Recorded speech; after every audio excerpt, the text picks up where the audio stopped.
Fala rapaziada, what's up everybody? Vitor Doria here to make my analysis about the Pans and Pan Americans in Jiu-Jitsu just wrapped up this weekend. I am really pissed about what I saw there. I mean, I saw a lot of good stuff, but there's one thing that's bothering me, and I have to start with this. The closeouts, bro, they don't contribute in any way, shape, or form to the sport, to the professionalism of the sport, anything. It's just a problem. The culture of closeouts that come from many team leaders that incentivize and tell their students and their teammates to close out with their other teammates or friends or whatever is just absurd. But anyways, I'm not gonna go through each of the finals because like it's gonna waste a lot of time. I'm gonna say some of them. Okay, so on rooster weight, we saw Bebeto fighting Thaleson. Bebeto won again. Bebeto's doing really well and knows now how to beat Thaleson. I think that Thaleson is really conservative, has been really conservative lately since he fought Bruno Malfacini at Worlds. I think he's trying not to lose rather than win. You know, so that's my opinion. Maybe he's gonna say, no, I'm trying to win, but I don't see that. I really do not see that intention on Thaleson. I know it, and I'm pretty sure that he has much more jiu-jitsu skill to show and to put in practice to win, to actually win fights. And I think that he's been really a conservative and bureaucratic in his way of fighting right now. And I'm saying this just because I'm a fan and I know how good he is and how good I've seen him doing in the past. On Lightfeather, Mehan beat Lucas Pinheiro, which is like great fight. Like it was a great fight indeed. Lucas Pinheiro is a very tough opponent for anyone in that weight class. Lucas has a lot of pressure, but Mehan was able to dodge all those bullets and was able to sweep him and to get the most of it and win and beat him. May did a fight on his second match against Diogo Reis, which was a boring one because it was like 50-50 the whole time. So 12-10, he comes up, I come up, he comes up, I come up. That's a problem it's a problem in the rules. I don't like that 50-50 thing, and until we don't have heel hooks or ankle locks allowed in the gi, we're gonna see 50-50 stalling in this 2-2 and to the end of the fight, and it's boring as fuck. So that was a problem. On featherweight, brothers Alex Sodré and Raimundo Sodré, they closed out. Oh, Victor, but they're brothers. So what? I have a brother. If he shows up in finals, guess what? We're fighting. We're going at it 100%. But anyways, so the brothers didn't fight, Alex Sodré and Raimundo Sodré, even though I think that Risha Nogueira, I think he won that fight. So that should be a final there. On lightweight, Jonathan Alves, amazing fighter, against another amazing fighter, Henry Murasaki. They did a great final. It was a very good fight, very strategic, but still they went at it. And Jonathan Alves took the best of it, and I think he beat Andy the last 2 or 3 times, if I'm not mistaken. Jonathan Alves is doing really well, man. It's a lot of pressure, very strong. It's amazing to see him fight. And Andy did an amazing tournament as well. He fought really well. He was on fire this weekend. Talking about being on fire, Taina Dalpra, which I'm a fan of his jiu-jitsu and the guy that he is, the person that he is, very polite, very self-centered, not self-centered, sorry, very self-aware of his capabilities and everything. Taina is really good, very calm, and did a really good match against Jefferson Guarese, which is another one that I think he raised the bar on his jiu-jitsu as well. He's doing much better than before. Their last fight, Taina and Guarese, Taina, I think, beat him like 10-12 points. Didn't submit him because Guarese has a very defensive guard, and this time he was able to keep Taina in the guard for a good 5 or 6 minutes until Taina got the pass. So I think that Taina got really tired trying to pass his guard, but Guarese kept fighting kept fighting until the last second, which is his characteristic. He's a warrior, you know. On medium heavy, the problem started there. I mean, the problem started on featherweight with the brothers, but on medium heavy, nonsense started. Like Sebastian closed out with Hiba, and Hiba did a great semifinal against Ian Pica-Pau, which was one of the best fights in the tournament. But Leandro Lo allowed Sebastian to pass, so there was one of the semifinals never happened. And then Hiba and Sebastian closed out from Unity. On heavyweight, same thing. Dimitrios closed out with Mateus Diniz, and not only that, like Pedro Machado, who lost to Mateus Diniz, and Pedro Marinho, who lost to Dimitrios, they were both great fights. So it would be an amazing match, Dimitrios versus Mateus Diniz.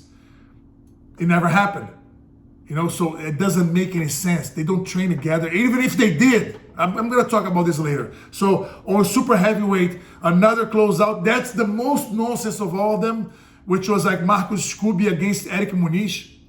One is Aliança, the other one is Dream Art. Dream Art came from Aliança, so they separated, and now they're closing out. How does that make sense?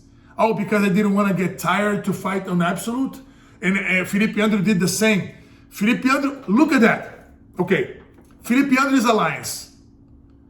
He was supposed to fight Marcos Scooby on the semifinals, so he allows Scooby to pass. And then Marcos Scooby goes and close out with Eric Muniz. And Eric Muniz is about to fight Felipe Andrew on the finals of the Absolute.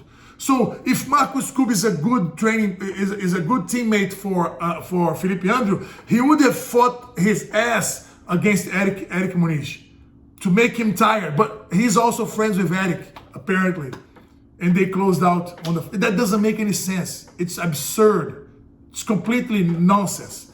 That super heavyweight was the worst situation I've seen in the tournament. Even though I'm not talking shit about the fighters themselves. They're great people. They're all great people.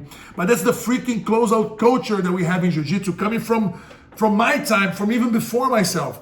Like a lot of team leaders, they tell their students, hey, close out with your teammate or with a friend. Or they don't enforce their students to, hey, you gotta fight this guy. You can't close out just because you're friends. You're not gonna not be friends after you fight. I think the bond gets even stronger. You know, some of my good friends are people that are my opponents, that were my opponents, and still my opponents. I have way more respect to the people that I fought against than to the people that I never fought. I have a lot of respect to people that I fight. So I think that the bond gets stronger when you fight against them.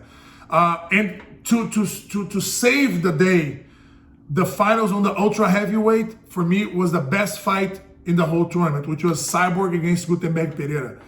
Victor, you're Cyborg's teammate. I am, and I was coaching him from the sidelines. But I also love Gutenberg. My company sponsors both of them, and there's no bias there. Like, Cyborg is my teammate and my professor, for that matter. And I was coaching him, and they went at it. And I'll tell you what, I doubt that either Dimitrios and Diniz or Scooby and Eric or Scooby and Felipe Andrew are more friendly than Cyborg and Gutenberg. Every time Gutenberg is in Miami, he comes to Fight Sports to train with us. He's very good friends with Cyborg and with myself. And also, he spent a good time here doing a camp back in, I think, 2015 or 16, something like that, training with us there. You know, so they went at it. They tried to kill each other. And Cyborg, at 41 years of age, was able to get to beat Gutenberg in a very, very tough fight, which people thought that once Gutenberg had Cyborg's arm in a lock, and people say, oh, he tapped. Some people showed me the video. Okay, this is him tapping. I looked at it. He's not tapping here. And I showed to other people, no, he's not tapping here. And so there was some controversy. I asked Gutenberg. He said, I don't know, maybe, but I kind of felt, but I didn't know if he was tapping or just like putting the hand on my leg. And the video that they were trying to say, okay, this is him tapping, wasn't there. It wasn't there at all. On Absolute, Eric Muniz and Felipe Andrew fought. It was a very, very tough fight. Eric Muniz won. Eric Muniz was doing really well, but the thing with him closing out with Marco Scooby just pissed me off a lot, man. On the girls, I would highlight Ana Rodrigues, which did amazing. Maísa Bastanucci would win. Jessica did really well against Tamiris. On lightweight, Nathalie Ribeiro beat Fionn Davis. That was a very good final. On Melissa Cueto against Maggie Grindardi was an amazing fight too. And Melissa is so strong, she's so sharp that Maggie's not being able to even make a very tough fight against her. I heard from a very strong source that Melissa Cueto trains hard with the guys there at the gym, and some of them tap to her. And for real, it's not like they're going light at her. Nobody, if you go light at her, as I heard, like she will maul you.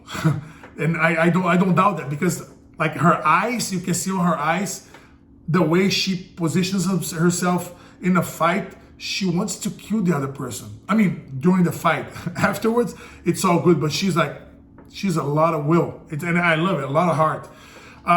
On both Super Heavy and Absolute, it was the classic final between Gabi Peçanha and Yara.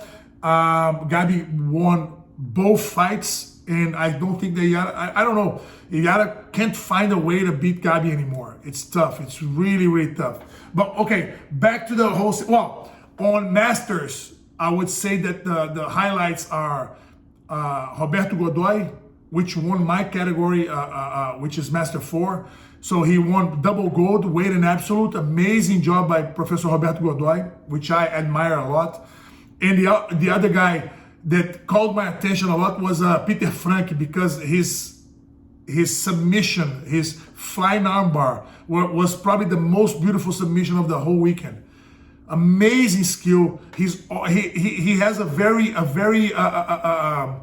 peculiar way of fighting, of positioning himself, and he goes for it. He doesn't give a flying fuck. He gives flying arm bars, but not flying fucks. Zero fucks given from this guy. Like, I love to see him fight, and he's a very exciting guy to watch. He was on fire that weekend, this weekend. And that's pretty much it from the results. The closeouts, man, I am radically against it. And I think it's the federation, it's IBJJF, it's IBJJF's responsibility to start enforcing the fights to happen. If the team leaders are okay with closeouts, the federation shouldn't be. Because, like, I heard a lot of people that bought pay-per-view, and yet they couldn't watch 40% of the men's finals on black belt. That's absurd. That's obscene. It's wrong. And if Flow Grappling decides not to renew with IBJJF, it's gonna be on us. It's gonna be a problem, because we're not gonna be able to watch it. How are we gonna be able to watch it? So it's not gonna be bad, you know. So I'd rather have the federation enforcing the finals and any fights. Like, there's no closeouts. There's no opening for the other guy to advance on the bracket and then closing out with the other guy.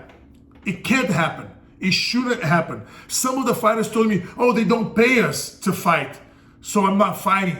You knew coming in that you wouldn't get paid, and you were never paid to fight Pans. Now you want to get paid? You know what? You better show your skill, because Pans, like Worlds and other IBJJF events, are a great platform for you to showcase your jiu-jitsu and maybe get an invitation to a tournament or a Grand Prix in other franchises that will pay you. So it's a great platform that you should be using, the fighters should be using, to showcase their jiu-jitsu and show how much value they have in order to get hired by other events and get paid for it. You know? On the other hand, yes, I do think that IBJJF could pay a prize on Pans. Yes, I do think. Then we would see other guys coming in to get their prize money, like Karen Duarte, who wasn't there, like many others that I missed. Right now I'm forgetting, but many others that could be there, they were supposed to be there, they weren't there. like Keenan and other fighters that we like to see in action, Muhammad Ali, and so many other champions that weren't there. Maybe because it's not attractive financially, and it costs a lot to travel, pay for their fees, and stay in a hotel and all that stuff, and then not getting paid. So, but since you did all that, why do you close out? Why do you do that? You know, so it damages the whole thing. So people want to talk professionalism, and yet they don't fight the finals. That doesn't make any sense. Especially some of the fights that like it doesn't make sense for you to ask to get paid, yet you don't fight the final. And the whole thing, the whole BS about like, okay, I closed out with you, so I'll take a picture on the podium, the first place, then we switch medals and we switch spots so that I can have the other guy can have a picture of first place with the gold medal on the chest. That's so ridiculous. That's so unprofessional of them. But if the fighters and the team leaders, they're incentivizing that, or they are okay with that culture, the federation shouldn't be.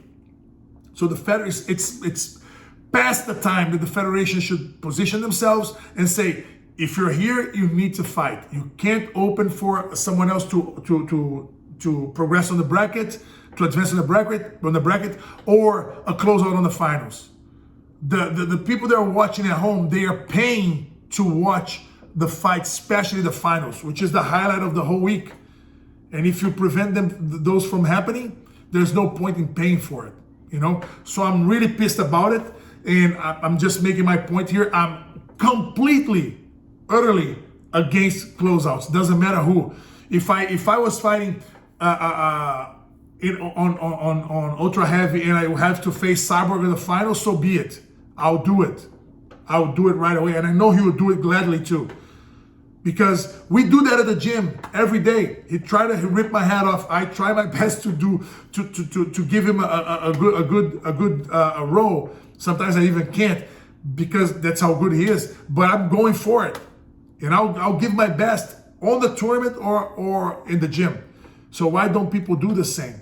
You know, I don't get it. I saw like kids from Atos, like Braguinha and Dominic Bell fighting against each other, and I love to see it. You know, there was such a good example from them and other fighters that did that too, you know? And so that these are the examples to follow, and not the ones that are opening up. Like I love these guys. Like I love Manuel Ribamar and Leandro Lo. How can you not like Leandro Lo? And I have a lot of respect for Eric Muniz and Felipe Andrew, all these guys. But the closeout is not the solution. Matheus Diniz, I like him a lot.